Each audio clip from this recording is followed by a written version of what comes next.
أما بعد فأعوذ بالله من الشيطان الرجيم بسم الله الرحمن الرحيم قد أفلح من تزكى وذكر اسم ربه فصلى গতকাল এই বিষয়ে সংক্ষিপ্ত আলোচনা করা হয়েছিল যে আমরা মূলত হাইওয়ান, অপরাপর জীবজন্তু এবং আমাদের মধ্যে পার্থক্য হইল মানুষকে বলা হয় হাইওয়ানে নাতিক আর অপরাপর জন্তু হাইওয়ানে গায়রে নাতিক। মানুষ দুই প্রকারের, একদল হইল আকৃতির মানুষ আর একদল হইল প্রকৃত মানুষ। এই তারতম্য, এই ব্যবধান ইসলাহ হওয়া আর না হওয়ার উপর নির্ভর করে। যদি একজন মানুষ তার নিজের ইসলাহ বা সংশোধন করে তাহলে সে হবে প্রকৃত মানুষ, আর যদি তার ইসলাহ বা সংশোধন সে না করে তাহলে আকৃতির মানুষ হবে বটে, কিন্তু স্বভাব চরিত্রের দিক দিয়া জীবজন্তুর মতোই হবে। এই বাস্তবতাটা আমরা না বুঝার কারণে যখন দৈহিক রোগে আক্রান্ত হয়, চরম অভাবী মানুষও যদি হয় তথাপিও সে অসুখ নিয়ে ঘরে বসে থাকে না, ডাক্তারের শরণাপন্ন হয়, সামর্থ্য অনুযায়ী চিকিৎসা করে। প্রত্যেকেই এই কথা জানে যে আমি যত চিকিৎসাই করি না কেন মৃত্যুর হাত থেকে আমি রেহাই পাব না, কোনো ডাক্তার আমাকে বাঁচাতে পারবে না। হয়তো বা সাময়িক আমার সুস্থতা আসতে পারে, আমি একটু আরাম বোধ করতে পারি, কিন্তু চিরদিনের জন্য আমি দুনিয়াতে থাকতে পারবো না। এটা জানার পরেও রোগ নিয়ে কেউ বসে থাকে না, সামর্থ্য অনুযায়ী সে চিকিৎসা করে। কেন? যে চিকিৎসা করলে একটু আরাম হবে, এই আরামের জন্য। কিন্তু ভালো করে মনে রাখবেন, আত্মার মধ্যে যে সমস্ত রোগ আছে এগুলি এত মারাত্মক যে এগুলির চিকিৎসা না করলে মরেও রেহাই পাবেন না। দুনিয়ার যত ধরনের রোগ আছে মরার পরে আর রোগটাকে, কারণ এই রোগের সম্পর্ক হলো দেহের সাথে।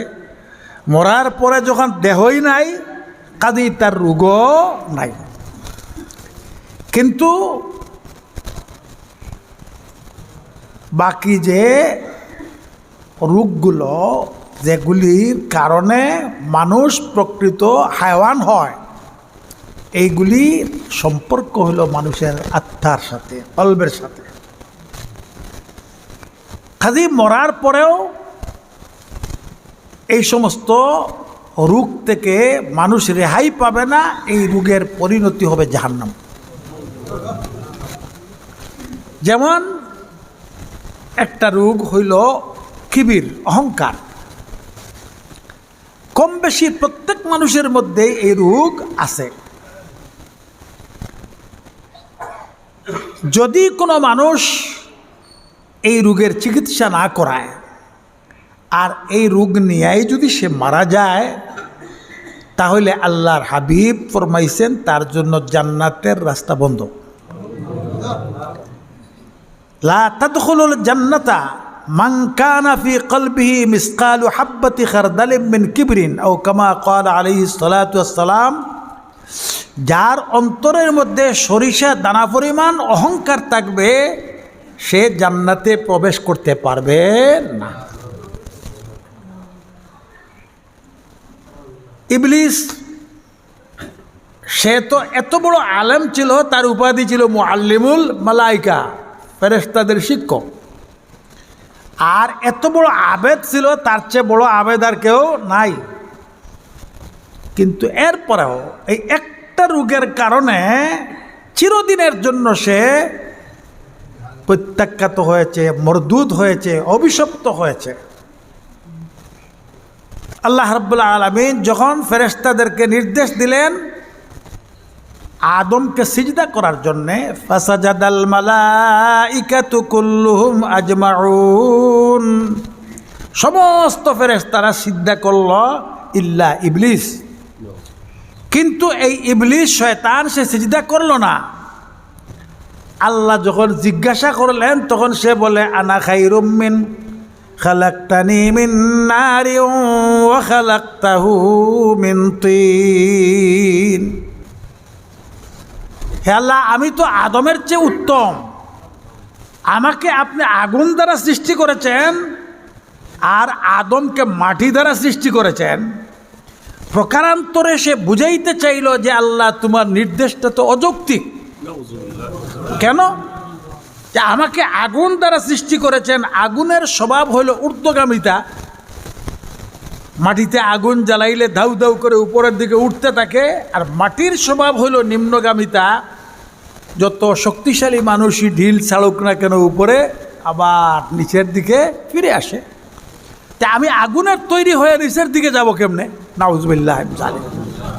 আল্লাহ রাব্বুল আলামিন সব কথাই মেনে নেন। অহংকার এক মুহূর্ত আল্লাহ তাআলা মেনে নেন না। হাদিস শরীফে আছে যে আল কিবরিয়া উরিদাই, অহংকার এটা হইল আমার চাদর, যে এইটা নিয়ে টানাটানি করবে আমি তার গাল মশকে। আল্লাহ রাব্বুল আলামিন সাথে সাথে ফরমান ফাখরুজ ফাইন্নাকা রাজিম ওয়া ইন্না আলাইকা লানাতি ইলা ইয়াউমিদ্দিন। আরে বের হ, তুই অভিশপ্ত, আর অভিশাপ ক্ষণিকের জন্য না, কিয়ামত পর্যন্ত। একটা রোগের কারণে সে চিরদিনের জন্য অভিশপ্ত হয়েছে, চির জাহান্নামী হয়েছে। এই রোগ আমাদের মধ্যে আছে না নাই? আছে, কম বেশি সবার মধ্যে আছে। আইয়ামে জাহিলিয়াতের কুরাইশদের মধ্যে এই রোগটা ছিল। কাজী সমস্ত হাজিরা আরাফাতের ময়দানে গিয়া উকুফ করত, আর তারা মুজদলিফার মধ্যে গিয়া উকুফ করত, আরাফাতে যাইত না। বাহানা কি? তারা বলতো যে আমরা হইলাম দিনের ব্যাপারে বড় কঠোর। আরাফাতের কিছু অংশ হইল হরমের ভিতরে পড়ছে, আর কিছু হইল হরমের বাইরা। তা আমরা যেহেতু দিনের ব্যাপারে খুবই কঠোর, সুতরাং আমরা হরমের বাইরে, হরমের এরিয়ার বাইরে যাইতে পারি না। এই বাহানা করিয়া তারা মুজদলিফায় উকুফ করত, আরাফায় যাইত না। আসল কথা হইল এটা যে অন্যান্যরা যেখানে উকুফ করে তারাও যদি সেইখানেই উকুফ করে, তাহলে তো তাদের ব্যাটাগিরি আর থাকলো না, তাদের বৈশিষ্ট্য থাকলো না, আর সবার মতো সমান হয়ে গেল। এই তাদের অহংকারের কারণে তারা এই কাজটা করত। আল্লাহ নির্দেশ দিয়ে বলছেন, যাও সবাই যেখানে উকুফ করে সেইখান থেকে তোমরা উকুফ করিয়া ফিরে আসো। এখনও কিছু আল্লাহর বান্দা এমন আছে হাট বাজারে যায় না এই জন্য যে আমার গায়ের সাথে আর দুনো গায়ে লেগে যাবো গা। হ্যাঁ, সদাই প্রতি হাতে বহন করে না, চাকর সামসা টামসা দিয়া আপনার নেই, কারণ আমি তো বড় মানুষ, আমি নিজে আবার এটা বহন করব কেমনে? আকায়ে দুজাহা সৈয়দুল মুরসালিন সাল্লাল্লাহু আলাইহি ওয়াসাল্লাম নিজে সৌদাইপতি বহন করছেন, নিজে আপনার জুতা কাপড় সেলাই করিয়া ফেলতেন, ঘর গৃহস্থির কাজ নিজে করিয়া ফেলতেন। অথচ তার চেয়ে মর্যাদাবান পৃথিবীর মধ্যে আর কেউ আছেন? কল্পনা করা যায়? এত সম্মানী হওয়ার পরেও তিনি এই কাজগুলি করতে লজ্জাবোধ করতেন না। আর আমাদের অনেকেই আছেন যে এইগুলি করতে লজ্জাবোধ করেন। কেন? যে আমার বেটাগিরি যাইব। মৌলানা আসেন, একটা চেয়ারটা দেও না। তো যা হোক, এই অহংকার, কিবির হইল নিজেকে বড় মনে করা, অন্যকে তুচ্ছ জ্ঞান করা।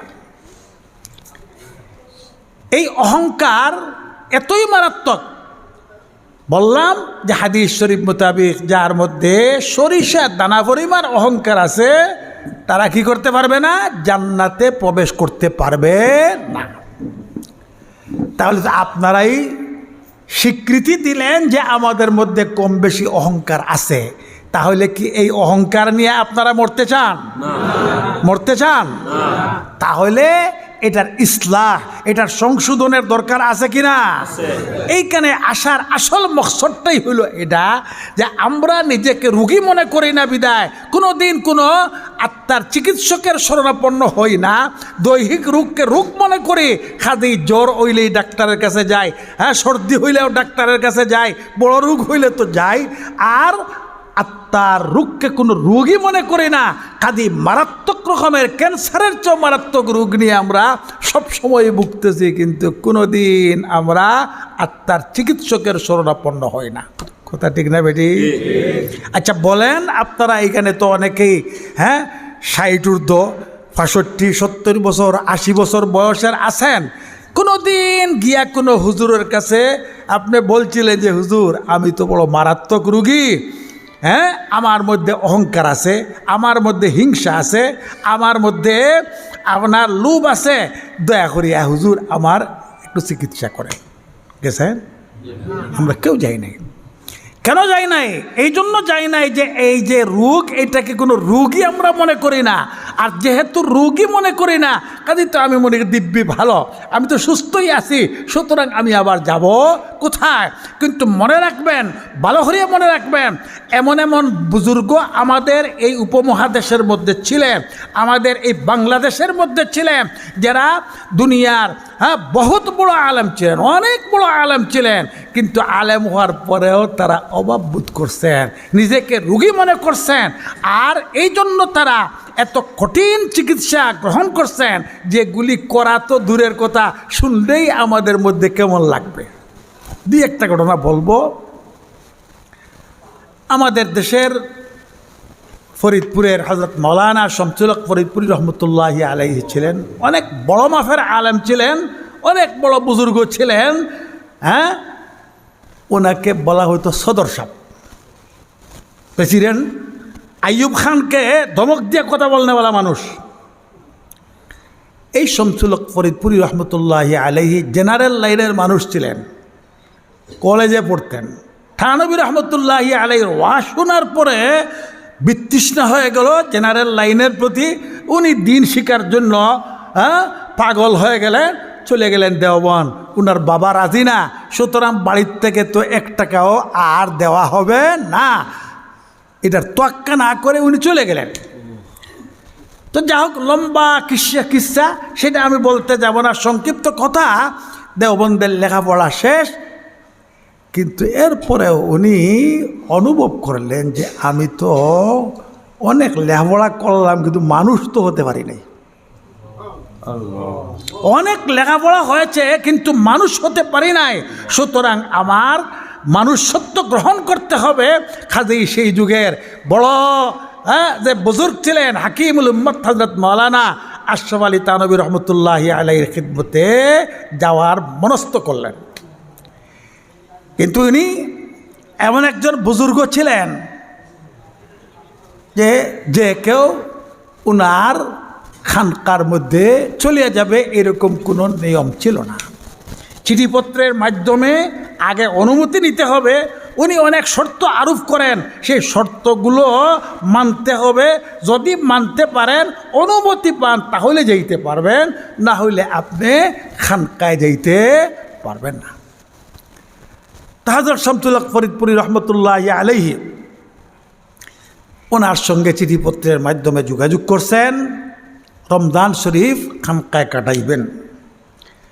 হযরত শর্ত সাপেক্ষে অনুমতি দিলেন, বললেন যে ঠিক আছে তুমি আসতে পারবে, তবে তোমার খাবার গ্রহণ করতে হবে, খানকার থেকে কোনো খাবার দেওয়া হবে না। এখন উনার অবস্থা তো আগেই বললাম, বাবা জেনারেল লাইনের পক্ষের মানুষ, দিন শিখাইবেন না, এই জন্য বাড়ির থেকে কোনো টাকা পয়সা তো যায় না, দারুল উলুম দেওবন্দের থেকে যে রুটি পাইতেন এইটার দ্বারাই তো ওনার কোনো মতে জীবনটা বাঁচাইছেন। এখন সেইখানে গিয়া নিজের পয়সা দিয়ে খাওয়ার তো কোনো ব্যবস্থা নেই। কিন্তু উনি ওনার নিজেকে রোগী মনে করেছেন। মনুষ্যত্ব বোধ ওনার মধ্যে আসছে যে আমি তো এখনো মানুষ হতে পারি নাই, সুতরাং যে কোনো মূল্যেই আমার সেইখানে যাইতে হবে।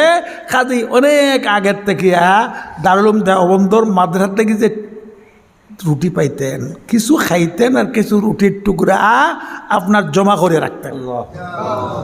তো অনেক দিনে একটা রুটির পুটলা জমা করছেন। জমা করিয়া এখন তানাবন যাবেন যে বাড়ার পয়সাও নাই। প্রায় 30 মাইল দেওবন থেকে তানাবন, এই 30 মাইল পথ পায়ে হেঁটেই আপনার রওনা।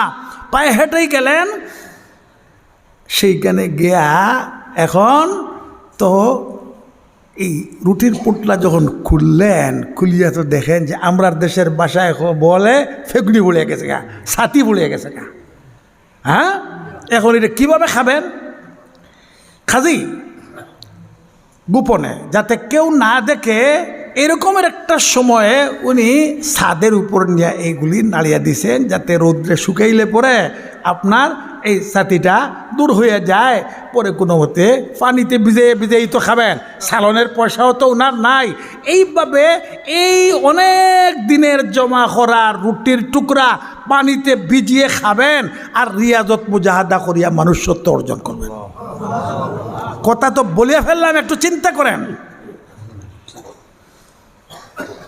আল্লাহ তাআলা ফরমাইছেন, ওয়াল্লাযীনা জাহাদু ফীনা লানাহদিয়ান্নাহুম সুবুলানা। যারা আমার পথে রিয়াজত করে, মুজাহাদা করে, চেষ্টা করে, প্রচেষ্টা করে, অবশ্যই আমি অনেক পথ খুলে দেই। উনি তো সাংঘাতিক রকমের মুজাহাদা করছেন, আল্লাহ পাক তার ওয়াদা পূরণ করছেন। হঠাৎ একজন গিয়ে দেখিয়ে ফেলছে, গিয়া তানবী রহমতুল্লাহি আলাইহির কাছে বলছে কানে কানে, পরে উনার খানা জারি হয়ে গেছে, আর এই শুকনা রুটি উনার খাইতে হয়নি। তো যখন মানুষ মুজাহাদার পথ বেছে নেয়, আল্লাহ তাআলার পক্ষ থেকে সাহায্য আসে। আলী মিয়া নদভী রহমতুল্লাহি আলাইহি শুধু ভারতবর্ষের নয়, সারা বিশ্বের একজন সেরা পণ্ডিত আলেম ছিলেন, বুজুর্গ ছিলেন, লেখক ছিলেন। তার এক একটা কিতাব আরব জাহান থেকে লক্ষ লক্ষ কবি সভা হইতো। বাদশাহ ফয়সাল পুরস্কার উনি পেয়েছেন তার একটা কিতাবের উপর। এত বড় তার উস্তাদ, আরবরা ওনাকে উস্তাদ মানত। আব্দুল কাদির রায়পুরি রহমতুল্লাহ আলাইহির খানকার মধ্যে উনি যখন থাকতেন, আল্লাহু আকবার, আমার তো গা শিউরে উঠছে। তো সেই খানকার খাওয়া দাওয়ার অবস্থা এমন ছিল, আল্লাহ, খাওয়ার পরে এখন পায়খানা এরকম জুকের মতো, বুঝলেন, বাইর থেকে কোনো মতে কিছু কিছু আপনার একটু বাইরে হইতো, আপনার এরকম ছিল। আর একবারে তো না খাইতে হেংলা পাতলা হয়ে গেছিলেন।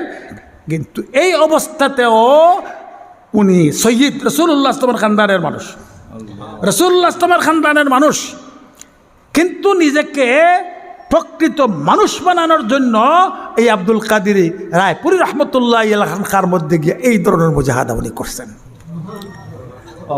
কেন করছেন? ওনাদের নিজেদেরকে রোগী মনে করছেন। আর রোগ না সারলে, সুস্থ না হইলে প্রকৃত মানবতা আসবে না, প্রকৃত মানুষ হতে পারবেন না। এই জন্য তারা এই মুজাহাদার পথ বেছে নিয়েছেন, মুজাহাদা করছেন। এখন সেইখানে যেসব চিকিৎসা দেওয়া হইতো, লম্বা আলোচনার বিষয়, ছোট্ট একটা ঘটনাই আপনাদেরকে বলি, সম্ভবত বিগত বছরও আপনাদেরকে শুনিয়েছি। আমাদের দেশের বড় বুজুর্গ ছিলেন হযরত মাওলানা মোহাম্মদুল্লাহ হাফিজজি হুজুর রহমতুল্লাহ আলাইহি, বটগাছ মার্কা নির্বাচন করছিলেন। এই হাফিজজি হুজুর রহমতুল্লাহ আলাইহি দীর্ঘকাল লেখাপড়া করছেন। শেষ পর্যায়ে দেওবন্দ থেকে সনদ গ্রহণ করার পরেও অভাববোধ করছেন যে না, আমি তো মোহাম্মদুল্লাহ এখনো মানুষ হতে পারি নাই। শরণাপন্ন হয়েছেন হাকিমুল উম্মত হযরত মাওলানা আশরাফ আলী থানভী রহমতুল্লাহ আলাইহির। উনার কাছে মুরিদ হয়েছেন। দেশে আসিয়া ব্রাহ্মণবাড়িয়ার জামিয়া ইউনুসিয়াতে উনি শিক্ষকতা শুরু করছেন। একবার উনি অনুভব করলেন যে উনার মধ্যে ওই যে বড় রোগ বলছিলাম, অহংকার, আমিত্ব, বেটাগিরি। কাজী শেখের কাছে চিঠি লিখছেন যে আমি তো অনুভব করি আমি মুহাম্মদুল্লাহর মধ্যে অহংকার আছে। শেখ এমন চিকিৎসা দিছেন, সুবহানাল্লাহ ওয়া বিহামদিহি। উনি চিকিৎসা দিলেন, ঠিক আছে তুমি 5 ওয়াক্তের নামাজের পরে মসজিদে দাঁড়িয়ে সব মুসল্লিদের কাছে এই ঘোষণা দিবে যে আমি মুহাম্মদুল্লাহর মধ্যে অহংকার আছে, আপনারা সবাই দোয়া করবেন আল্লাহ তাআলা যেন আমার অহংকার দূর করে দেন।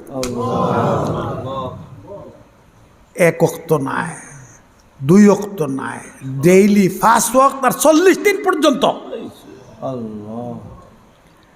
আমরা হইলে তো এইরকম চিকিৎসা যদি শেখ দিয়া থাকেন, আসসালামু আলাইকুম, আর দ্বারে কাছেও আমরা যাব না বলে সর্বনাশ, এটা কি সম্ভব? কিন্তু ওনারা যখন মনে করছেন, বুড়ো ভালোভাবে একই করছেন যে আমি মানুষ হতে পারি নাই, দেওবন্দ থেকে লেখাপড়া করিয়া অনেক ইলম অর্জন করেছি, হ্যাঁ বড় বড় হাফেজ হয়েছি, আলেম হয়েছি, কিন্তু মানুষ হতে পারি নাই, সুতরাং আমাকে মানুষ হতে হবে। আর এই মানুষ হওয়ার জন্য যে চিকিৎসা এই শেখের পক্ষ থেকে নির্ধারণ করা হয়, মাথা পেতে আমি মেনে নিব। শেখ চিকিৎসা দিছেন আর উনার চিকিৎসা শুরু, সুবহানাল্লাহ ওয়া বিহামদিহি। হ্যাঁ, ওই প্রত্যেক ওয়াক্ত নামাজের পরেই উনি দাঁড়াইতেন আর দাঁড়াইয়া বলতেন, মুসল্লি সাহেবান আমি মুহাম্মদুল্লাহর ভিতরে অহংকার, আপনারা দোয়া করুন আল্লাহ তাআলা যেন আমার অহংকারটা দূর করে দে। 40 দিন পর্যন্ত উনি এই করছেন। ফল কি হয়েছে? ফল কি হয়েছে? হ্যাঁ, দুনিয়ার কোনো বেটারেই তোয়াক্কা করেন নাই। আর ওনার মর্যাদা সারা দেশের মধ্যে আল্লাহ পাক রব্বুল আলামিন প্রতিষ্ঠা করে দিয়েছেন, সবাই না দেখলেও চিনে, সবাই সম্মানের চোখে দেখে, সম্মান করে। এই ঘটনা একজন 2 জনের নাই, অসংখ্য মানুষের ঘটনা আছে।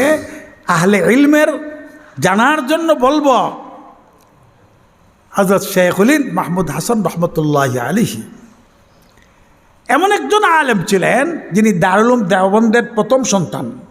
উনাকে দিয়েই আপনার কি করা হয়েছে, একটা ডালিম গাছের নিচে গোট দরজা নাই, এইখান দিয়ে আপনার মাদ্রাসাটা শুরু করা হয়েছে। ইনি এত বড় আলেম ছিলেন, এই ভারত উপমহাদেশের যত বড় বড় আলেম ছিলেন সমস্ত আলেমের উস্তাদ। হযরত আনোয়ার শাহ কাশ্মীরি রহমতুল্লাহ আলী, শিব্বির আহমদ ওসমানী রহমতুল্লাহ আলী, তানবী রহমতুল্লাহ আলী, মদনী রহমতুল্লাহ আলী, মুফতি কেফায়াতুল্লাহ রহমতুল্লাহ আলী, এক কথায় এই যুগের যত বড় বড় আলেম ছিলেন সবাই ছিলেন ওনার শাগরিদ।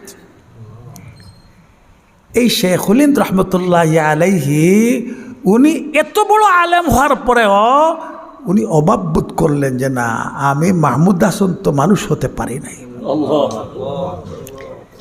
কাজেই মানুষ্যত্ব অর্জন করার জন্য উনি গেলেন কার কাছে? ফকিহ উম্মত হযরত রশিদ আহমদ গঙ্গোহী রহমতুল্লাহি আলাইহির খিদমতে। ওনার কাছে গিয়ে মুরিদ হইলেন। এখন উনি তো একজন শিক্ষক মানুষ, দারুল উলুম দেওবন্দের প্রধান, সারা সপ্তাহে তো পড়াইতে হয়। শনিবার থেকে বৃহস্পতিবার পর্যন্ত নিয়মিতভাবে সবক পড়াইয়া বৃহস্পতিবারে বিকালবেলা আপনার গঙ্গুহুর দিকে রওনা। এই গঙ্গুয়া দেওবন্দ থেকে প্রায় 30 মাইলের বেশি হবে। আপনার পায়ে হেঁটে সারা রাত্র হেঁটে ফজরের সময় গিয়া গঙ্গুতে আপনার গঙ্গ রশিদ আহমদ গঙ্গোহী রহমতুল্লাহ আলাইহির খিদমতে গিয়া হাজির। আর ওই সারাদিন শেখের খিদমতে থাকিয়া আবার রাত্রিবেলা রওনা, হাঁটতে হাঁটতে ফজরের নামাজ এসে দেওবন্দ পড়তে। কথা তো বলিয়া ফেললাম, কিন্তু একটু চিন্তা করলে বুঝবেন যে কত কঠিন মুজাহাদা, কত কঠিন সাধনা। এরকমভাবে দীর্ঘকাল পর্যন্ত এই মুজাহাদা উনি চালাইছেন। এর ফল কি হয়েছে? উনি শুধু ভারতবর্ষের না, সারা দুনিয়ার একজন বড় আলেম বুজুর্গ। ব্রিটিশ গভর্নমেন্টও চিনছে, ওনাকে মাল্টার জেলে নিয়া এই বৃদ্ধ বয়সে ওনারে আবদ্ধ করিয়া রাখিয়া এমন কঠিন নির্যাতন ওনার উপরে চালাইছে। কারণ মাহমুদুল হাসান যদি বেঁচে যায় তাহলে তো ভারতবর্ষে আমরা টিকতে পারবো না।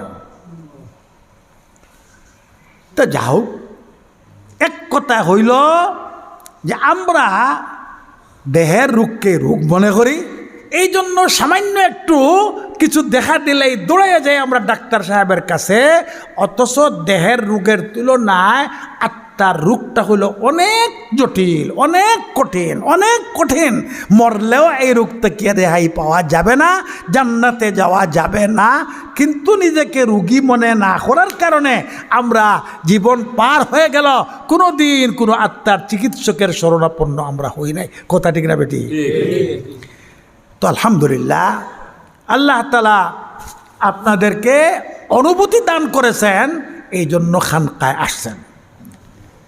তো খানকায় আসা কেন? এখন যদি মনে করেন এই কথাটা যে এখানে তো মুফত খানা পাওয়া যাবে, আর কোনো যায় ঝামেলাও নাই, টাকলাম খাইলাম, রোজা রাখলাম, তাহলে এইটাও একটা ব্যবস্থা।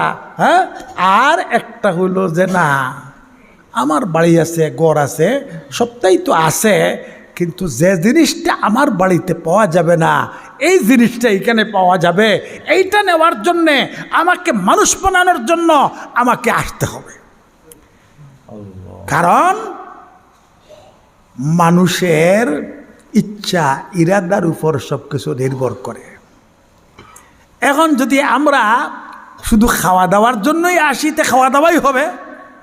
আর যদি নিজেকে মানুষ বানানোর উদ্দেশ্যে আসি, তাহলে আমার কথাও আমার আচার আচরণ, আমার কথাবার্তা, আমার ঘুম নিদ্রা পাল্টে যাবে, বদলে যাবে। এখন আমি আমার ইচ্ছা মতো আর কিছু করব না, কারণ আমি তো আসছি নিজেকে মানুষ বানানোর জন্য।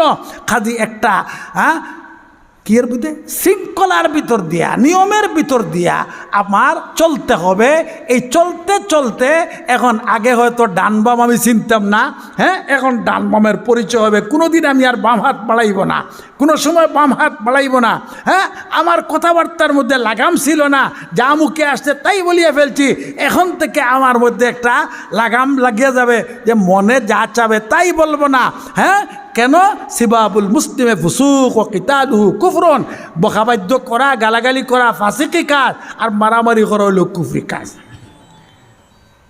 বসলেই আমার গীবতের আসর জমছে, এখন আমি নিয়ন্ত্রিত হয়ে যাব। এখন আর পরের সমালোচনা আমি করব না। তো মোট কথা হইল, যদি আমাদের ইচ্ছা থাকে ভালো হওয়ার, ইচ্ছা থাকে আদর্শ মানুষ হওয়ার, ইচ্ছা থাকে মনুষ্যত্ব গ্রহণ করা, তাহলে আল্লাহ পাক রব্বুল আলামিন এখনো সুযোগ আছে, সুযোগ করিয়া দিয়েছেন। এই আলোচনা আল্লাহ তৌফিক দিলে কাল হবে, আজকে সেদিকে আমি যাব না। আজকে শুধু এতটুকুই আপনাদের খিদমতে আমি আরজ করছি যে আমরা আমাদের নিজেদেরকে রোগী মনে করি না, দেহের রোগকে রোগ মনে করি, এই জন্য ডাক্তারের শরণাপন্ন হয়। আর আত্মার রোগকে কোনো রোগী মনে করি না, এই জন্য জীবনেও কোনো আত্মার চিকিৎসকের শরণাপন্ন আমরা হই নাই। কিন্তু ভালোভাবেই আমরা উপলব্ধি করতে হবে যে দেহের রোগ তো কোনো রোগী না। কারণ দুনিয়া এক মুমিনের জন্য এটা আরামের দেশ না, আরামের জায়গা না। এটা হলো কাফেরের জন্য। আর দুনিয়া সিজনুল মুমিনে, দুনিয়া হইল মুমিনের জন্য একটা জেলখানা। এইখানে আপনি আরামের চিন্তা করবেন কেন? এইখানে আসছেন কিছু আখেরাতের পাতেও সঞ্চয় করার জন্য। খালি পদে পদেই আপনার অনেক রকমের বাধা থাকবে, অনেক রকমের সমস্যা থাকবে। এই সমস্যার ভিতর দিয়েই আপনার জীবনটা কাটাইতে হবে। হাদিস শরীফের মধ্যে আছে, আপনার আল্লাহ রসুল ফরমাইছেন, মান ইউরিদিল্লাহু বিহি খায়রান ইউসিব মিনহু, আল্লাহ যার মঙ্গল কামনা করেন তাকেই আপদ বিপদ মুসিবত দেন। তো এখন অসুখ হোক বিসুখ হোক, একবারে সামান্য একটা কাটাও যদি বিদে, এটার দ্বারা সদকার সব হবে, আপনার গুনাহ মাফ হবে, গুনাহ মাফ হবে। খাদি এটা তো কোনো সমস্যা না। অসুখ বিসুখ আপদ বিপদ এইগুলি আমাদের মানোন্নয়নের জন্য, আমাদের উন্নতির জন্য, আমাদের তরক্কির জন্য, জান্নাতে যাওয়ার পাথেও। হ্যাঁ, আত্মার যে রোগগুলি আছে, অহংকার আছে, হিংসা আছে, রোগ কাম ক্রোধ আছে, লোভ আছে, এইগুলি হইল মূলত আপনার এমন এমন এমন রোগ যে একটা রোগী আমাকে আখিরাতে জাহান্নামে পৌঁছে দেওয়ার জন্য যথেষ্ট। সুতরাং আমাদের আত্মার রক্ষী এবং এটার চিকিৎসা কিভাবে করতে হবে এই চিন্তা আমাদের সবাইকেই করতে হবে। যখন আমরা নিজেদেরকে রোগী মনে করব তখনই আমাদের চিকিৎসার চিন্তা হবে। আমি একটা উদাহরণ দেই। মনে করেন বর্তমান যুগে প্রায় সব মানুষই মোবাইল ব্যবহার করে। এখন যদি আপনার মোবাইলটা নষ্ট হয়ে যায়, বলেন তো নষ্ট মোবাইলটা নিয়ে 2-4 দিন আপনার ঘরে বসে থাকবেন? কথা বলেন। তাহলে যাবেন কোথায়? মেকারের কাছে যাবেন। হ্যাঁ, নষ্ট মোবাইল নিয়ে ঘরে বসে থাকবেন না, যাবেন মিকারের কাছে। মিকারের কাছে গিয়ে টাকাও দিবেন, কুসামতিও করবেন, তাড়াতাড়ি করেন, তাড়াতাড়ি করেন। অথচ যে সময় মোবাইল ছিল না তখনও কি চলছে না? এখনও যদি মোবাইল শেষ হয়ে যায় তাহলে কি চলবে না? কিন্তু যত সময় চলছে আমরা এটারে এত গুরুত্ব দেই, এটার মূল্যায়ন আমরা এত বেশি করি যে এটা নষ্ট হয়ে গেলে আর আমরা শান্ত হইয়া বসতে পারি না। দৌড়াইয়া যাই, টাকা পয়সা খরচ করি, অনেক সমাজত মিনত করি, ওই জলদি করেন।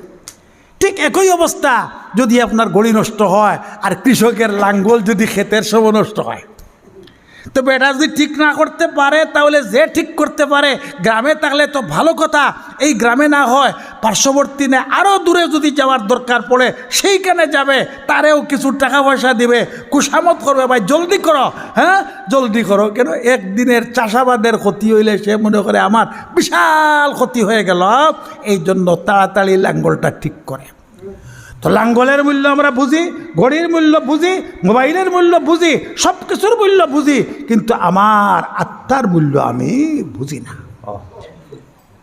এটা যে আক্রান্ত হইলে কত বড় বিপদ আমার আসবে এটা আমাদের অনুভূতিতে আসে না। আর এই জন্য শান্তভাবেই আমরা আসি, কোনো দিন এটার চিকিৎসার জন্য কোনো চিন্তা আমরা করি নাই। পৃথিবীতে যত আল্লাহওয়ালারা আছেন সমস্ত আল্লাহওয়ালাদের এই অনুভূতি ছিল। আর এই জন্য কেউ 10 বছর, কেউ 20 বছর, কেউ জীবন আপনার কি করছেন উৎসর্গ করে দিয়েছেন কোনো আল্লাহওয়ালার সান্নিধ্যে গিয়া। হ্যাঁ, একবারে সপর্দ করে দিয়েছেন নিজেকে। কিন্তু এই অনুভূতি না থাকার কারণে আমরা তো আসি। এখন শেষ কথাটা বলবো, আমরা আর গড়িটা যে ঠিক করাই, মোবাইল ঠিক করাই, এইটারে আরবি ভাষায় বলা হয় ইসলাহ, আর বাংলা ভাষায় বলা হয় সংশোধন বা ঠিক করা। কথা বুঝেন না? মেরামত করা। তো এখন একটা স্বাভাবিক কথাই হইল যে বিভাগের মানুষ যে তার কাছেই যাইতে হয়। এখন মনে করেন লাঙ্গল নিয়ে যদি আপনি গড়ির মিকারের কাছে যান তাহলে কি লাঙ্গল ঠিক হবে? এটা বুকামি ছাড়া আর কিছু হবে? আর গড়ি লিয়া যদি আপনার কি লাঙ্গলওয়ালার কাছে, কৃষকের কাছে যান যে আমার গড়িটা ঠিক করিয়া দেন, তাহলে এটা বুকামি হবে কি হবে না? হবে। কিন্তু এইখানে বড় সাংঘাতিক মুশকিল হইল, আমরা মিকার চিনি না। অন্তরাত্মা চিকিৎসা কে করবে, কোন গুণ সম্পন্ন মানুষ চিকিৎসা করবে এইটা আমরা জানি না। হ্যাঁ, আমরা একটা কথা বুঝি যে যদি কেউ কোনো ম্যাজিক দেখাইতে পারে, হ্যাঁ অস্বাভাবিক কিছু ঘটাইতে পারে, আর বাবারে এর চেয়ে বড় অলি আল্লাহ তো আর নাই। হয়তো তার ইমানই নাই, ল্যাংটা, একবারে ল্যাংটা, কিন্তু বাবা বাবা কইয়া ফেরা উড়াইতেছেন মুখে, আর তার কাছে পড়িয়াতেছে হে লাত্তি মারিয়ে আপনার সরায়, তারপরে আপনি সরেন না, মনে করেন যে এই বেটার কাছেই সব আছে। তার কি আছে? সবটাই তো দেখাইয়া ফেলছে। এই বেলকিবাজ আছে, সব যুগে ছিল, এখনও আছে, কিয়ামত পর্যন্ত থাকবে। এখন যদি আপনি আপনার নিজেকে সংশোধন করতে চান, তাহলে আগে যেমন বললাম না, লাঙ্গল লইয়া কি গলির মিকারের কাছে যাবেন? কশিনকালেও যাবেন না। উপযুক্ত যে তার কাছেই আপনি যাবেন। তো আত্মার চিকিৎসক হলেন আম্বিয়া আলাইহিস সালাম। আল্লাহ তাআলা ওই রূহ পাঠাইছেন আসমান থেকে, খাদি ডাক্তারর মানে এই ডাক্তারি গ্রন্থ, আসমানি গ্রন্থ আল্লাহ তাআলা আসমান থেকে পাঠাইছেন, আর আল্লাহ তাআলা নবী রাসূলকে চিকিৎসক বানাইছেন। এখন আত্মার মৌলিক চিকিৎসক হলেন আম্বিয়া আলাইহিস সালাম। যেহেতু আমাদের প্রিয় নবী মুহাম্মদ রাসূলুল্লাহ সাল্লাল্লাহু আলাইহি ওয়াসাল্লাম হলেন সর্বশেষ রাসূল, তারপরে কিয়ামত পর্যন্ত আর কোনো রাসূল আসবেন না। কাজেই এখন এই কাজটা কে করবে? মানুষ তো থাকবে কিয়ামত পর্যন্ত, আর মানুষ থাকলে তার রোগও থাকবে। এখন এদের চিকিৎসা কি করবে? মানুষ যাতে ভুল পথে না চলে, মানুষ যাতে পথহারা না হয়, এই জন্য সরকারে দু আলম সাল্লাল্লাহু আলাইহি ওয়াসাল্লাম ফরমাইছেন, আল উলামা ওয়ারাসাতুল আম্বিয়া। হক্কানি রব্বানি উলামায়ে কেরামই হইলেন নবীর ওয়ারিস। নবী যে আত্মার চিকিৎসা করছেন, এখন যদি আপনি এইরকম চিকিৎসক তালাশ করতে যান, তাহলে রসুল বলছেন যে আমার ওয়ারিস হক্কানি রব্বানি আলেমের কাছেই তোমাদের যাইতে হবে। এখন আমরা ফিরকে এটার মাপকাঠি হিসাবে ধরে নিয়েছি যে যদি কেউ কোনো অস্বাভাবিক কিছু দেখাইতে পারে তাহলেই বেটা কামিল, আর যদি উনি জীবনেও অস্বাভাবিক কিছু না দেখাইতে পারে, তাহলে যত বড় আলেম হন না কেন, যত বড় আবেদ হন না কেন, উনি ফির না। আর এই যে আমাদের একটা ধ্যান ধারণা, এই ধ্যান ধারণার কারণে প্রতারকরা পেয়ে গেছে সুযোগ। এখন কেমন সুযোগ পেয়েছে? আমি এইখানেই বিগত বছর সম্ভবত বলেছিলাম, এই আমাদের ফুকরা গ্রামের মৌলভী আব্দুল কাদির সাহেব ছিলেন, সাতকের দিকে উনি ইমামতি করতেন। উনি আমাকে ঘটনা বলছিলেন বহু বছর আগে,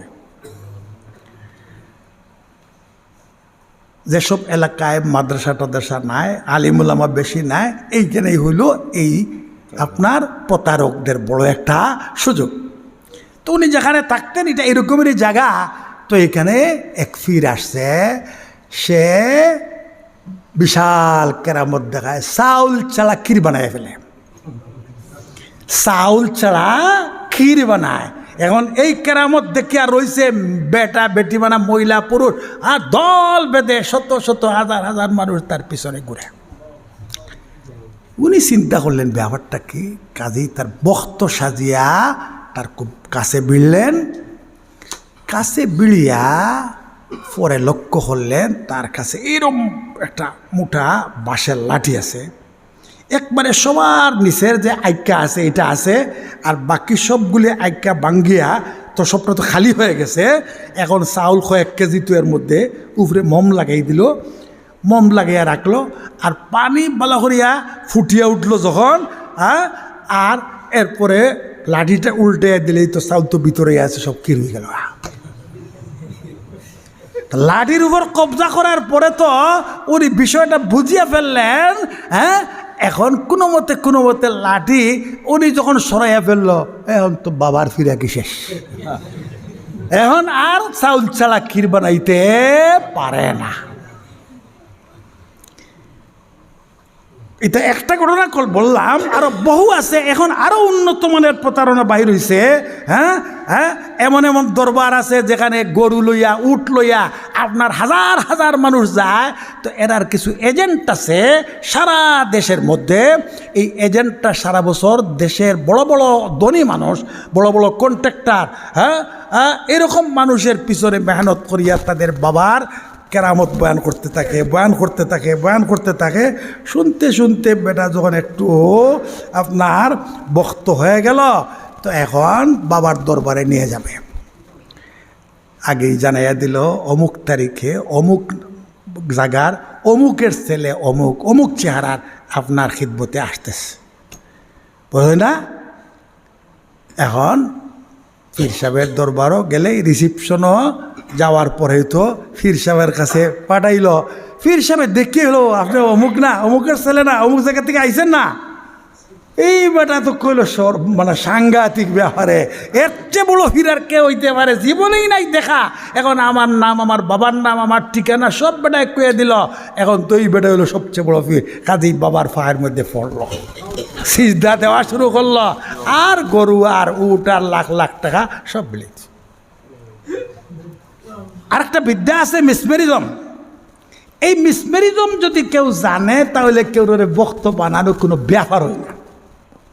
আরও আছে সাধনা, যোগীরা সাধনা করে, ইমানের কোনো প্রয়োজন নেই, তারা তো কাফের যোগী। এমন সাধনা, আমরা দেশে একবার আসছিল আপনার কয়েক কুস্তিগির, তো আমি পত্রিকা দেখলাম তার মুসের মধ্যে জিভ বান্ধিয়ে টানিয়ে লিয়ে যায় না। এটা হলো সাধনা। সাধনা করলে অনেক কিছু, আপনি 10 কেজি উঠাইতে পারেন না, সাধনা শুরু করেন 10 মনও আপনি উঠাইতে পারবেন। তো যা হোক, এই জন্য আল্লাহ তাআলা কোরআনে পাকে ফরমাইছেন, আলা ইন্না আউলিয়া আল্লাহ লা খাউফুন আলাইহিম ওয়ালা হুম ইয়াহজানুন আল্লাযীনা আমানু ওয়া কানু ইয়াত্তাকুন। মানুষ যাতে দুঃখে না খায়, এই জন্য আল্লাহর ওলির পরিচয় আল্লাহ নিজে দিয়া দিছেন কোরআনে পাকের মধ্যে 2টা গুণ। একটা হলো ঈমান। কোনো বেঈমান কোনো দিন ওলি আল্লাহ হইতে পারবে না। যত আপনার কেরামত আর যত অস্বাভাবিক যত কিছুই দেখাক না কেন, কশ্চিনকালেও সে ওলি আল্লাহ হইতে পারবে না, কারণ ওলি হওয়ার জন্য ঈমান শর্ত, সে তো বেঈমান। 2 নম্বর হইল ইমানদার হইলেই হবে না। আমরা তো সবাই আলহামদুলিল্লাহ ইমানদার, তাহলে কি সব পীর হয়ে গেছে গা? ওয়া কানু ইয়াত্তাকুন, যাবতীয় গুনাহ বর্জন করিয়া চলতে হবে। এখন পীরের দরবারে পুরুষ আর নারী সবাই সমান, মদও চলে, গাঞ্জাও চলে, আবার পীরে কেউ কশ্চিনকালেও হতে পারবে না, হতে পারবে না। ওয়া কানু ইয়াত্তাকুন, তাকওয়া ইলাহি যত সময় পর্যন্ত অর্জন করে নাই, গুনাহ বর্জন করে নাই, কশ্চিনকালেও সে পীর হইতে পারবে না, পারবে না, পারবে না। সবাই শেষ। আজকে আর আলোচনা এখানেই থাকলো। আজকের সব আলোচনার সার কথাটা হইল যে মানুষ 2টি জিনিসের সমন্বয়ে তৈরি, একটা হলো দেহ আর একটা হলো আত্মা। মানব দেহের মধ্যে বিভিন্ন রকমের রোগ হয়, এই রোগ দেখা যায়, ছোঁয়া যায়, এই জন্য মানুষ এটাকে রোগ মনে করে ডাক্তারের শরণাপন্ন হয়। আর আত্মার মধ্যে এর চেয়ে অনেক কঠিন রোগ আছে, কিন্তু এইগুলি ধরতে সইতে পাওয়া যায় না, বেশ দেখা যায় না, এই জন্য মানুষ এটারে কোনো রোগই মনে করে না। আর যেহেতু রোগ মনে করে না, কাজেই সে যে কোনো স্তরের মানুষই হোক না কেন, এটার চিকিৎসার জন্য কোনো ফিকির বা চিন্তা সে করে না, কারোর কাছে যায় না। আর যখন চিকিৎসাই করাইল না, তাহলে সে কিবির নিয়েই মারা যাবে, অহংকার নিয়ে মারা যাবে, হিংসা নিয়ে মারা যাবে, কাম ক্রোধ নিয়ে মারা যাবে।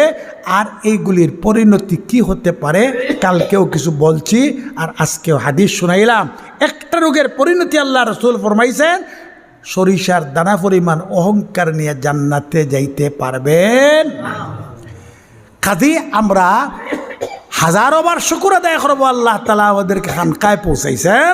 এখন আমাদের ইরাদাটাকে মজবুত করা, মজবুত ইরাদা করা, পণ করা যে আমি মানুষ হবই, আমার আত্মার চিকিৎসা আমি করাইবই। এই রকমের পণ যদি করেন, তাহলে আল্লাহর পক্ষ থেকে সাহায্য আসবে। আল্লাহ পাক রব্বুল আলামিন আপনাকে প্রকৃত মনুষ্যত্ব দান করবেন, আপনি একজন আদর্শ পুরুষ হয়ে যাবেন। আল্লাহ তাআলা আপনাকে আমাকে সবাইকে তৌফিক দান করুন। ওয়া আখিরু দাওয়ানা আলহামদুলিল্লাহি রাব্বিল আলামিন।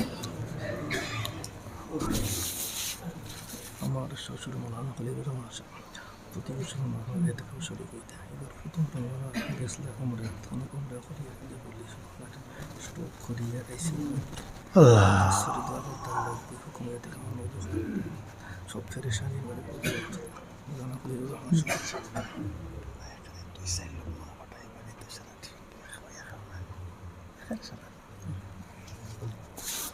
মৌলানার শ্বশুর আমাদের এখানে আসতেন, খলিলুর রহমান সাহেব। উনি উমরায় গেছিলেন, সেখানে স্ট্রোক করছে, মারাত্মক অসুস্থ, দোয়া চাইছেন। আমাদের অনেক রোগী আছেন, সবার জন্যই আমরা দোয়া করব। অনেকে রোগী আছেন। একটা কথা হইলে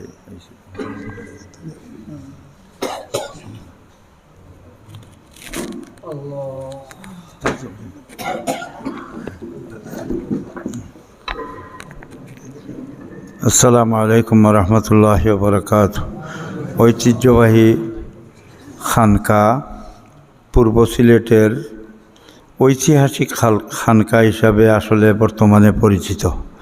কারণ আমি নিজে বরুণায়ও যাই, গহরপুরও যাই বা বিভিন্ন জায়গায় যাই।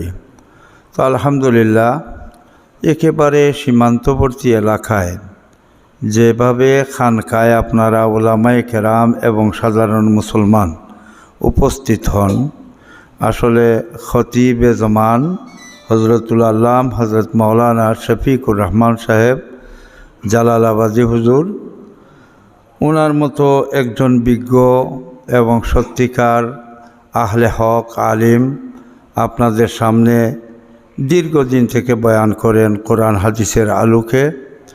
এটা মূলত আসল যে শক্তি, সেই শক্তিটা হইল আমাদের বুজুর্গানের দিনের মধ্যে অন্যতম বুজুর্গ ছিলেন হজরতুল্লাহ আল্লাম হজরত আব্দুল গফ্ফার শেখ মামুর খানি রহমতুল্লাহ আলাইহি এবং আল্লামা মুকদ্দাস আলী সাহেব রহমতুল্লাহ আলাইহি। তাদের এখলাসের কারণে আসলে এত দূরে এবং উন্নত এলাকাও নয়, এরপরেও এই খানকাটা ঐতিহাসিক খানকা। এটা আসলে সিলেটের বিজ্ঞ ওলামায়ে কেরাম আমি দেখছি প্রায় 7 বছর 8 বছর থেকে আলোচনার মধ্যে আনছেন যে মুন্সিবাজারের খানকার তুলনা বা মান এটা আধ্যাত্মিক জগতে অন্যতম একটা রূপ নিয়েছে। তো এই হিসাবে আমি আশা করব আপনারা যারা উলামায়ে কেরাম বা যারা সাধারণ মুসলমান আপনারা এখানে জড়ো হন, আপনাদের নিশ্চয় ফায়দা হবে দুনিয়া আখেরাতের।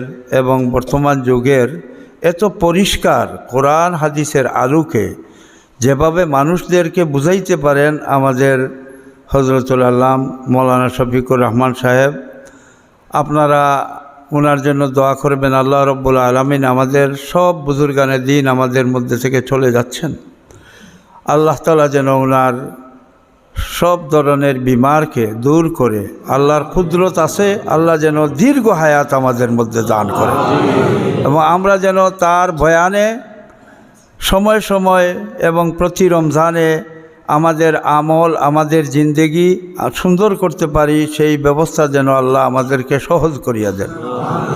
আমি মাইকটা হাতে নিছি এই জন্য যে আজকে ফিলিস্তিনের যে অবস্থা, তারা মা বোন আল্লাহর কাছে বলতেছে হাত উঁচু করে যে আমরা আর কোন ভাষায় আল্লাহ তোমার দরবারে কথা বললে তুমি আল্লাহ আমাদের কথা শুনবা আর আমাদেরকে সহযোগিতা করবা। আমরা তো রমজানুল মুবারক যাচ্ছে, আমরা তো সেহরি খাইতে পারছি না, আমরা ইফতার করতে পারছি না, আমাদের বুক থেকে টেনে টেনে আমাদের শিশু সন্তানদেরকে হত্যা করা হচ্ছে। এই অবস্থা আর কতদিন চলবে? আজকে আপনারা চিন্তা করেন যেভাবে শান্তিতে বসবাস করছেন বাংলাদেশে, আপনাদের উপর যদি 1 বছরের উপরে এইভাবে বোম আর বোম আর মানুষের হত্যা আর আপনার মা বোন যদি এইভাবে 400, 100, 1000, 2000 ডেইলি মারা যায়, তাহলে আপনারা তো এই পয়েন্টেই সারেন্ডার করবেন যে আমরা আর খবর দিতে পারছি না, আমরা আর গোসল করাইতে পারছি না, আমাদেরকে আল্লাহ রক্ষা করো। কিন্তু তারা 1 বছর থেকে কত মানুষ যে তারা দাফন করলো এবং আল্লাহর সাহায্য চাইল। আমরাও এই সমস্ত বিপদে পড়তে পারি আমাদের আমল নামার কারণে। এজন্য আমরা আল্লাহর দরবারে এমনভাবে সাহায্য চাইব যাতে করে আল্লাহ রব্বুল আলামিন যেন এই ধরনের বিপদ থেকে আমাদেরকে রক্ষা করেন। পার্শ্ববর্তী দেশ ভারত, সেই ভারতে প্রায় 15টা মসজিদে দরজা লাগাইয়া তারা তেরাবির নামাজ পড়ে, এই অবস্থায় দরজা কুড়াল দিয়া বিভিন্ন হাতিয়ার দিয়া বাঙ্গিয়া মসজিদে লুকিয়া নামাজরত মানুষদেরকে এমনভাবে মারে এবং প্রায় কয়েকজন মানুষ আহত অবস্থায় জায়গায় শাহাদত বরণ করেছে এবং তাদের বাড়িঘর গুড়িয়ে দেওয়া হচ্ছে, তাদের দোকানপাট গুড়িয়ে দেওয়া হচ্ছে। মূলত তাদের দোষটা কি? দোষটা হলো তারা কলিমায়ে তয়্যিবা লা ইলাহা ইল্লাল্লাহু মুহাম্মাদুর রাসূলুল্লাহ পড়ে এবং তারা মুহাম্মদুর রাসূলুল্লাহ সাল্লাল্লাহু আলাইহি সাল্লামের উম্মত বলে স্বীকার করে এবং তারা মুসলমান হিসাবে জীবনযাপন করার জন্য তাদের উপরে এই মুসিবত। এজন্য আমাদের প্রত্যেক যারা যে অবস্থায় আছি আমরা দোয়া করা দরকার। আর মূল কথা যেটা আমি আমার একটা আবেগ বলতে চাই, সেই আবেগটা হইল আমি বিভিন্নভাবে বলেছিলাম বিভিন্ন সংস্থাকে যে একবার যদি বাংলাদেশের মুসলমান একটা ডাক দিত যে আমরা বাংলাদেশের প্রতিটা ইঞ্চিতে একই দিনে একই টাইমে ফিলিস্তিন এবং বিশ্ব মুসলিম মুসলমানের প্রতিবাদে আমরা মানববন্ধন করব, তাহলে আমার মনে হয় 1 ইঞ্চিও বাংলাদেশে মাটি জায়গা বাকি থাকতো না, মুসলমান উপস্থিত হয়ে তার প্রতিবাদ করতে পারত। কিন্তু আমরা ডাক দিতে পারছি না। পরিশেষে আমাদের মধ্যে থেকে কিছুদিন আগে আমাদের উস্তাদ আল্লামা মুকদ্দাস আলী সাহেব ইন্তেকাল করেছেন। যদিও এই কথাটা এই মহলে বলার নয়, এরপরেও আবেগে বলতেছি যে আমাদের বুজুর্গানের দিন আমরা সবাই, যেমন আজকের খতিব সাহেবও বলছেন ওলামায়ে হক্কানি, ওলামায়ে রব্বানি, আল্লাহ রসুল সাল্লাল্লাহু আলাইহি সাল্লাম একেবারে কিয়ামত পর্যন্ত মানুষ নাজাতের জন্য যে রাস্তাটা দেখাইছেন সেই রাস্তাটা হইল ওলামায়ে হক্কানি, ওলামায়ে রব্বানির রাস্তা। না অনুসরণ করলে আপনি বেহেশতে যাইতে পারবেন না। কিন্তু আমরা দেখি যারা ভ্রান্ত মতবাদের পীর বুজুর্গ আছেন, তাদের কোনো বুজুর্গ মারা গেলে এবং ইন্তেকার করলে তারা যেভাবে স্মরণসভা করে, যেভাবে দোয়া সমাবেশ করে, যেভাবে একটা মোজাহেরা করে, আমরা তো তা করতে পারি নাই। এরপরেও আমরা জকিগঞ্জ কওমি মাদ্রাসা ঐক্য পরিষদ আছে, আরও অনেক কিছু আছে। তো আমি হজরতের কাছে এই আবেদনটা করব, যেহেতু এখানে যারা আছেন তারা প্রায় সবাই আল্লামা মুকদ্দাস আলী রহমতুল্লাহ আলাইহির শাগির্দ কোনোভাবে আছেন, আওয়াম হইলেও শাগির্দ। এই হিসাবে আমি আরজ করব রমজানের পরে যাতে করে আমরা আল্লামা মুকদ্দাস আলী সাহেবের সম্পূর্ণ জীবনীটা সুন্দরভাবে আলোচনা করে মানুষের কাছে উপস্থাপন করে আমরা যদি বুঝাইতে পারি, তাহলে তাদের জীবনটাও সুন্দর হবে, আখেরাতমুখী হবে এবং আমরাও আমাদের বুজুর্গানের দিনের যে জীবনী মধ্যে যে চমৎকার বিষয়গুলো আছে সেগুলো আমরা ধারণ করতে পারবো। হুজুর তো অনেক কিছু বলেছেন, আমি কথা লম্বা করতে চাই না, শুধু একটা কথা বলতে চাই। বৃষ্টি মুষলধারে, আর আল্লামা ফরমুজুল্লাহ সাহেব উনি খুজারখোলা থেকে বাইর হয়েছেন, ওনার বাড়িতে আসবেন, কিন্তু কোনো ব্যবস্থা নাই। উনি হাটিয়া ছাত্রী দরিয়া দরিয়া বারতলা মসজিদ পর্যন্ত আসছেন। ওইখানে আসার পরে একজন ওই যে আগের যে বেবি টেস্কি, এই বেবি টেস্কিওয়ালা একজন ড্রাইভার বলছে হুজুর মনে হয় বাড়িতে যাবেন। তো হুজুর বলছেন হ্যাঁ আমি বাড়িতে যাব। বলে তাহলে হুজুর আমি নিতাম আপনারে, কিন্তু তেল নাই। বলে তেল নাই, গাড়ি কি স্টার্ট হয়? সে বলছে স্টার্ট হবে মনে হয়। তো স্টার্ট হয়েছে, ওনাকে লইছে এই মুষলধার বৃষ্টির মধ্যে একেবারে চারখাই নারায়ণপুরের এই নদীর পার পর্যন্ত আসছে। আর বারবার রাস্তায় বলছে হুজুর আমি বড় গরিব মানুষ, আমার জন্য দোয়া করবেন, আমি বড় গরিব মানুষ, দোয়া করবেন। হুজুর এইভাবে বলতে বলতে এরপরে শেষ জায়গায় যাওয়ার পরে নামছে, যখন নামার পরে হুজুরও নামছেন, নামিয়া বিদায় নেবেন, এই সময় হুজুর কিছু টাকা দিছেন। উনি টাকা নিতে চায় না, বারবার বলছে আমার জন্য দোয়া করবেন। হুজুর ধমক দিয়ে টাকাও দিছেন এবং বলছেন এই কথা, তুমি গাড়ি চালাইতে থাকো, তেল ইত্যাদি ভরার চিন্তা করিও না। উনি 3 বছর গাড়ি চালাইছে, শেষ পর্যন্ত একদিন তার মনে আসছে যে দেখি না কত ফুটা তেল আমার ইঞ্জিনের মধ্যে আছে, যেমনি ডিফাটা খুলছে টুমাটুমা হইয়া বাস্ট হইয়া গেছে। তো আমার কথাটা হইল আমাদের বুজুর্গানের দিন আসলে এমনভাবে অলৌকিক এক এক ঘটনা ঘটাইছেন এবং বাস্তবমুখী এবাদতও করেছেন, মানুষের সমাজে কোনোভাবে কোনো দিন কাউকে দুঃখা দেন নাই। এটা হইল ওলামায়ে হক্কানি, ওলামায়ে রব্বানির আসল পরিচয়। আল্লাহ যেন আমাদেরকে ওলামায়ে হক্কানি, ওলামায়ে রব্বানির অনুসরণ করে আমাদের জীবন আমরা যাপন করতে পারি এবং আল্লাহ দুনিয়া আখেরাতে আমাদের জন্য কামিয়াবি দান করেন। ও আখির দাওয়ানা আনিল হামদুলিল্লাহি রাব্বিল আলামিন। আসসালামু আলাইকুম ওয়া রাহমাতুল্লাহ।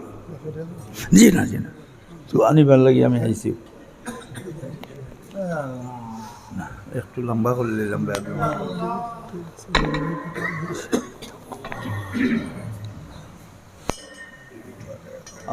أستغفر الله الذي لا إله إلا هو الحي القيوم وأتوب إليه أستغفر الله الذي لا إله إلا هو الحي القيوم وأتوب إليه ولا حول ولا قوة إلا بالله العلي العظيم الحمد لله رب العالمين والعاقبة للمتقين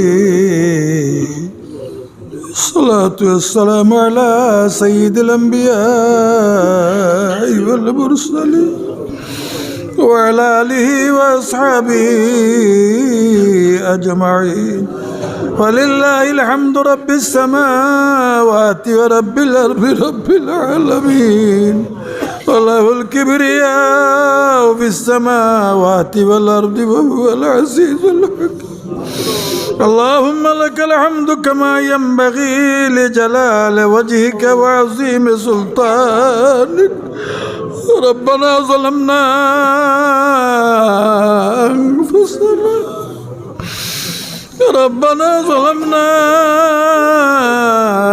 أنفسنا وإن لم تغفر لنا وترحمنا لنكونن من الخاسرين ربنا اغفر لنا ولإخواننا الذين سبقونا بالإيمان ولا تجعل في قلوبنا غلا للذين آمنوا ربنا إنك رؤوف رحيم اللهم اغفر لنا ولوالدينا وارحمهما كما ربياني صغيرا يا أرحم الراحمين يا أرحم الراحمين يا أرحم الراحمين منزول بك كل حاجة لا تدع لنا ذنبا إلا غفرته ولا هما إلا فرجته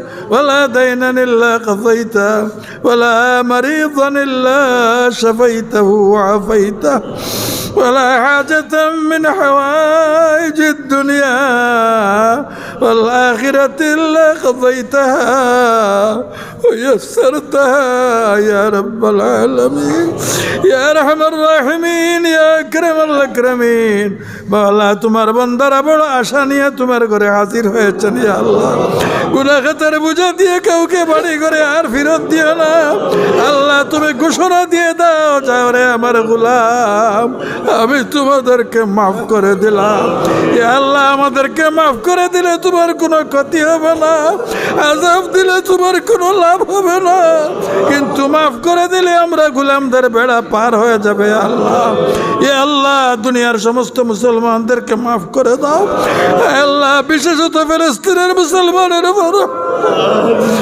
আল্লাহ রহম ফরমাও করম ফরমাও রহম ফরমাও করম ফরমাও আল্লাহ তোমার হাবিবের উম্মতকে তুমি কাফেরদের কাছে লাঞ্ছিত করিও না ইয়া আরহামার রাহিমিন ইয়া আকরামাল আকরামিন আল্লাহ মাহে রমজানে তোমার শাহী দরবারে আমরা হাত পেতেছি আল্লাহ আমাদের হাতখানা তুমি খালি ফেরত দিও না আল্লাহ আমাদেরকে মাফ করে দাও আমাদের মাই বাপকে মাফ করে দাও আমাদের জমি খানদানের মুর্দেগানকে মাফ করে দাও বিশেষত এই এলাকার সমস্ত মুর্দেগানকে মাফ করে দাও আমাদের জাগির বাড়ির মুর্দেগানকে মাফ করে দাও আল্লাহ দুই বুজুর্গ হযরত শেখ ইমাম রুহানি রহমাতুল্লাহ আলাইহি হযরত মুহাদ্দিস আল্লাহ ওদের দরজাত বুলন্দ ফরমাও জান্নাতের আলা মাকাম তুমি দান ফরমাও জান্নাতের আলা মাকাম তুমি দান ফরমাও ইয়া আল্লাহ ইয়া আরহামার রাহিমিন আবার বলছি দুনিয়ার সমস্ত মাজলুম মুসলমানদেরকে তুমি সাহায্য ফরমাও আল্লাহ তোমার কুদরত দ্বারা তুমি হেফাজত ফরমাও ইয়া আল্লাহ তুমি সাহায্য ফরমাও ইয়া আল্লাহ তুমি বিজয় দান ফরমাও। আয় আল্লাহ ইসরায়েলের সমস্ত শক্তিকে চুরমার করে দাও, চুরমার করে দাও, চুরমার করে দাও। ইয়া আল্লাহ তুমি যা চাও তাই করতে পারো। আমার নিজা আরাদা শাইআ নাই ইয়াকুল লাহু কুন ফায়াকুন। আল্লাহ ভারতের মুসলমান, চীনের মুসলমান, সারা দুনিয়ার মুসলমানদেরকে তুমি হেফাজত ফরমাও। আল্লাহ তুমি হেফাজত ফরমাও, তুমি হেফাজত ফরমাও। ইয়া আল্লাহ আমাদের ইসলাম দান ফরমাও, আমাদের ইসলাম দান ফরমাও। প্রকৃত মানবতা অর্জন করার তুমি তৌফিক দান ফরমাও। আল্লাহ আমাদের পক্ষ থেকে তোমার হাবিবের খিদমতে লাখো কোটি দরুদ ও সালাম পৌঁছে দাও। রব্বানা তাকাব্বাল মিন্না ইন্নাকা আনতাস সামিউল আলিম وتب علينا وتب علينا إنك أنت التواب الرحيم بفضل سبحان ربك رب العزة عما يصفون وسلام على المرسلين والحمد لله رب العالمين آمين آمين بخصائص لطفك آمين برحمتك يا أرحم الراحمين.